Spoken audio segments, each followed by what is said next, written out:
بچوں کی ضد اور غصہ ختم کرنے کا نبوی نسخہ جاننا چاہتے ہیں تو اس ویڈیو کو مکمل ضرور دیکھیے گا۔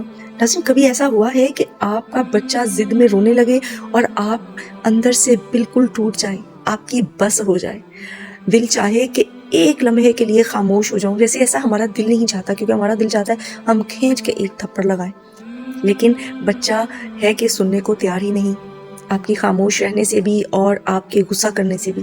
تو اس کا حل کیا ہے؟ اگر آپ بھی ایک ماں ہیں اور آج کل بچوں کی ضد اور غصہ آپ کو تھکا رہا ہے تو یہ ویڈیو آپ کے لیے ہے، کیونکہ آج میں کوئی سخت طریقہ نہیں بلکہ ایک نبوی نسخہ شیئر کرنے والی ہوں جو دل کو بھی سکون دیتا ہے اور بچے کے رونے کو بھی آہستہ آہستہ بدلتا ہے۔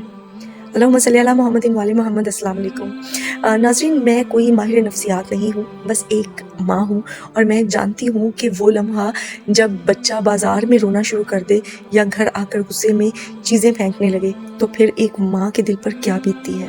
یقیناً ہم اپنے بچوں کو بہت پیار کرتے ہیں، ڈانٹتے بھی ہیں، کبھی نرمی سے کبھی سختی سے، لیکن پھر بھی دل میں ایک سوال رہ جاتا ہے کہ آخر کمی کہاں رہ گئی۔ یہ سوال ہر ماں کو الجھا دینے والا ہوتا ہے، لیکن ناظرین سچ یہ ہے کہ اکثر مسئلہ بچوں میں نہیں، ہماری توجہ اور ہمارے رد عمل میں ہوتا ہے، اور یہی بات ہمیں نبی کریم صلی اللہ علیہ وآلہ وسلم کے طریقے سے سمجھ آتی ہے۔ پہلا نبوی اصول، بچوں کو نظر انداز نہ کریں۔ ناظرین، بچے ضد اس لیے نہیں کرتے کہ وہ برے ہیں، وہ اس لیے ضد کرتے ہیں کہ وہ آپ کی توجہ چاہتے ہیں۔ جب بھی بچہ ضد کرے تو فوراً نصیحتوں کا دروازہ بند کریں اور صرف 5 منٹ اس کے ساتھ بیٹھ جائیں۔ بچے کی آنکھوں میں واقعی آنکھیں ڈال کر کہیں اور بڑے پیار سے نرمی سے اس کو دیکھیں اور کہیں بیٹے آپ کی ماما آپ کے پاس ہے۔ اکثر یہی جملہ بچے کے دل کو پرسکون کر دیتا ہے۔ اور اب وہ نسخہ جو صرف زبان سے نہیں دل سے مانگا جاتا ہے۔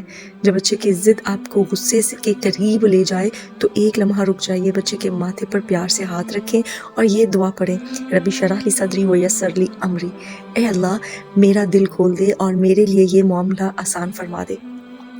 ناظرین، یہ دعا پہلے ماں کو سکون دیتی ہے، اور جب ماں پرسکون ہوتی ہے تو بچہ بھی آہستہ آہستہ بدلنے لگتا ہے۔